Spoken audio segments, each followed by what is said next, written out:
بسم اللہ الرحمن الرحیم۔ نفحۃ العرب کا مقدمہ ہے، سبق نمبر 7 میں خوش آمدید۔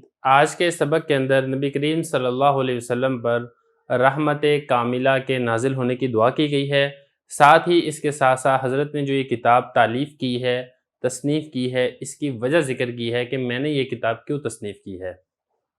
آپ عبارت دیکھ لیں، عبارت کے بعد ہم انشاءاللہ اس کا ترجمہ کریں گے، لغوی صرفی تحقیق کریں گے اور تشریح کریں گے۔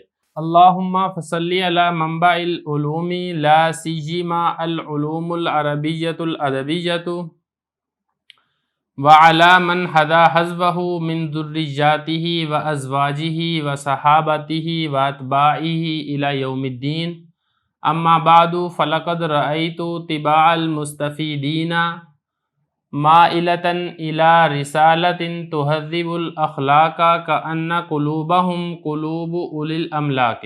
یہ عبارت میں نے آپ کے سامنے پڑھ دی ہے۔ اب چلتے ہیں اس کے ترجمے کی طرف۔ سب سے پہلے تو دعا کی جا رہی ہے، اے اللہ رحمت کاملہ نازل فرما علی منبع العلوم، علوم کے سرچشمہ پر، خاص طور پر لا سیما خاص طور پر علوم عربی ادبی کے سرچشمہ پر، یعنی نبی کریم صلی اللہ علیہ وسلم کی ذات مبارک پر، وعلا اور ان پر بھی رحمت کاملہ نازل فرما جو کہ آپ کے نقش قدم پر چلیں، آپ کی اولاد میں سے، آپ کی بیویوں میں سے، آپ کے صحابہ میں سے اور آپ کے متبعین میں سے الی یوم الدین، قیامت کے دن تک۔ اما بعد، حمد و صلوات کے بعد، فلقد رأیت میں نے دیکھا، حضرت فرما رہے میں نے دیکھا، طباع المستفیدین فائدہ حاصل کرنے والوں کی طبیعت کو کہ وہ مائل ہو رہی ہیں ایک ایسے رسالے کی طرف، ایک ایسی کتاب کی طرف جو کہ اخلاق کو مہذب بنائے، گویا کہ ان کے دل، یعنی فائدہ حاصل کرنے والوں کے دل، قلوب اولی الاملاک حاجت مندوں ضرورت مندوں کے دل ہیں۔ یہ ایک سارے کا ترجمہ ہو گیا۔ اب اس کے بعد چلتے ہیں اس کی لغوی صرفی تحقیق کی طرف، اور اس کے بعد ہم انشاءاللہ اس کی تشریح کریں گے۔ اب چلتے ہیں اس کی لغوی صرفی تحقیق کی طرف۔ دیکھیں اس میں جو پہلا لفظ ہے اللہم، اس کو ذرا سمجھے۔ بصری حضرات یہ فرماتے ہیں کہ اس کی جو اصل ہے وہ یا اللہ تھا، حرف ندا حذف کر دیا اور اس کے آخر میں، اس کے بدلے میں آخر میں میم مشدد لے آئے۔ لیکن یہ والا جو کام ہم نے کرنا ہے کہ حرف ندا حذف کر کے آخر میں میم مشدد لے کر آنی ہے، یہ صرف لفظ اللہ ہی کے ساتھ خاص ہے۔ اس کے علاوہ زید اما، بکر اما، عمر اما کسی اور لفظ کے ساتھ یا کسی اور اسم کے ساتھ یہ والا کام نہیں کیا جا سکتا۔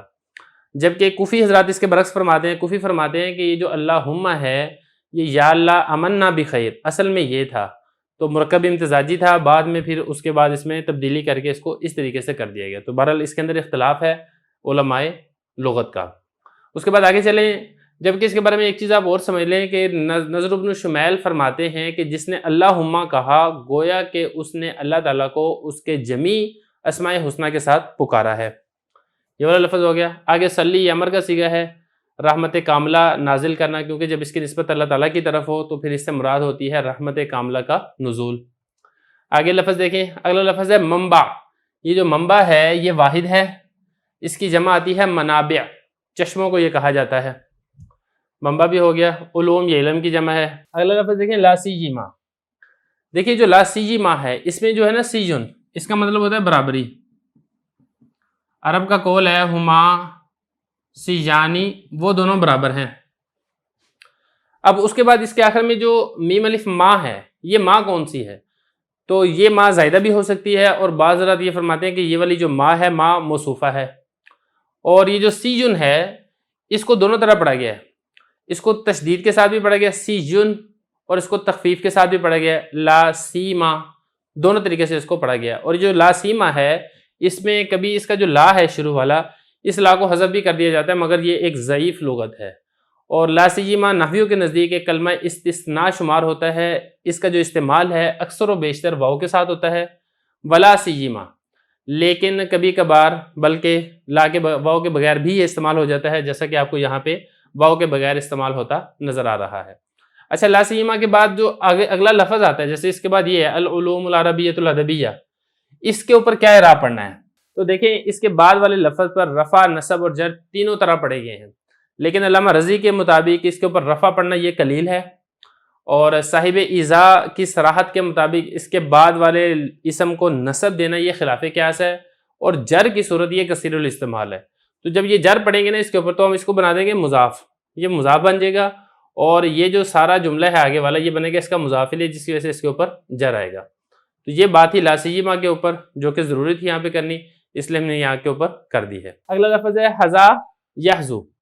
دیکھیں یہ جو حذا ہے باب جیسا کہ میں نے آپ کو بتا دیا، یحذو حذون پیروی کرنا، نقش قدم پر چلنا، یہ باب ناصرہ سے آتا ہے۔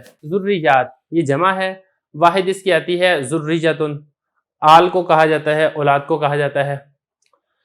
آگے دیکھیں ازواج یہ زوجتن کی جمع ہے، اور صحابتن یہ صاحب کی جمع ہے۔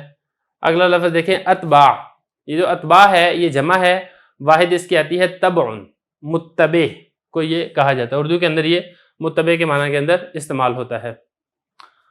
اور دین بدلے کو کہا جاتا ہے، یوم دین سے مراد قیامت کا دن ہے۔ آگے لفظ دیکھیں طباع، دیکھیں یہ جو طباع ہے یہ جمع ہے، واحد اس کی آتی ہے تبعن، طبیعت کو کہا جاتا ہے۔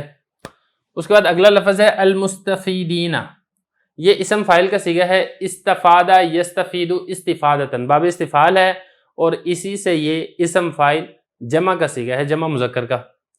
اس کا معنی ہوتا ہے فائدہ حاصل کرنا، فائدہ اٹھانا۔ اس میں جو سین ہے وہ طلب کی ہے، اور یہ افادہ یفید افادتن کا مطلب ہوتا ہے فائدہ پہنچانا۔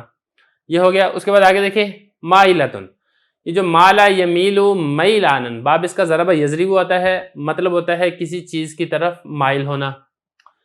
اگلا لفظ دیکھیں رسالہ، رسالہ یہ واحد ہے، اس کی جمع آتی ہے رسائل، یہ رسالہ اردو کے اندر بھی اسی معنی کے اندر ہی استعمال ہوتا ہے۔ آگے دیکھیں تہذب، حذب یہذب التہذیب، کسی چیز کو سجانا، سنوارنا، عمدہ بنانا، باب اس کا تفعیل ہے۔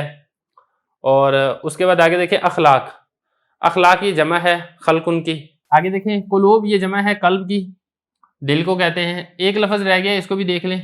یہ جو لفظ ہے یہ املاک ہے، اس کو میں نے جب عبارت پڑھا تھا اس وقت غلطی سے میں نے اس کو املاک پڑھ دیا تھا، لیکن یہ لفظ املاک ہے، باب افعال کا مصدر ہے، املکا یملکو املاکن، اس کا مطلب ہوتا ہے ضرورت مند ہونا اور حاجت مند ہونا۔ تو یہاں تک اس کی لغوی صرفی تحقیق تھی، وہ بھی ہماری مکمل ہو چکی ہے۔ اب اس کے بعد رہ گیا اس کا ترجمہ اور تشریح، وہ بھی آپ دیکھ لیں۔ سب سے پہلے تو حضرت نے نبی کریم صلی اللہ علیہ وسلم پر رحمت کاملہ کی دعا کی ہے کہ اللہ منبع علوم، علوم کے سرچشمہ، جہاں سے علوم پھوٹتے ہیں اور جہاں سے دینی علوم جہاں سے ہمیں حاصل ہوئے ہیں وہ نبی کریم صلی اللہ علیہ وسلم کی ذات ہے، اے اللہ ان پر رحمت کاملہ نازل فرما۔ جو ویسے تو سارے ہی علوم آپ صلی اللہ علیہ وسلم سے حاصل ہوئے ہیں، لیکن خاص طور پر چونکہ ادب عربی کے اندر کتاب ہے تو اس لیے ادب عربی کی خاص طور پر تعریف کی، خاص طور پر علوم ادب عربی چونکہ نبی کریم صلی اللہ علیہ وسلم سے حاصل ہوئے ہیں، اس لیے اللہ ان پر بطور خاص رحمت کاملہ نازل فرما۔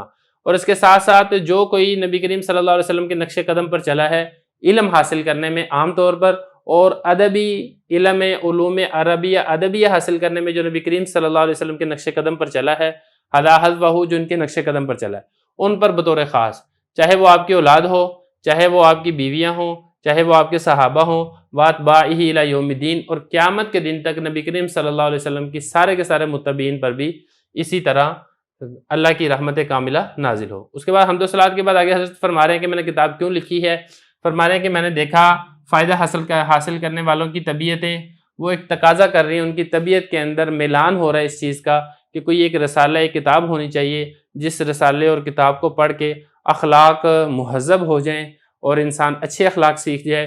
گویا کہ ان کے دل ضرورت مندوں کے دل تھے، اس لیے ان کے دلوں کا ایک تقاضا تھا، اس تقاضے کی وجہ سے میں نے کتاب لکھی ہے۔ یہ تو ہے ایک وجہ، اس کتاب کے لکھنے کی ایک وجہ اور ہے، وہ ہم انشاءاللہ اگلے سبق کے اندر پڑھیں گے۔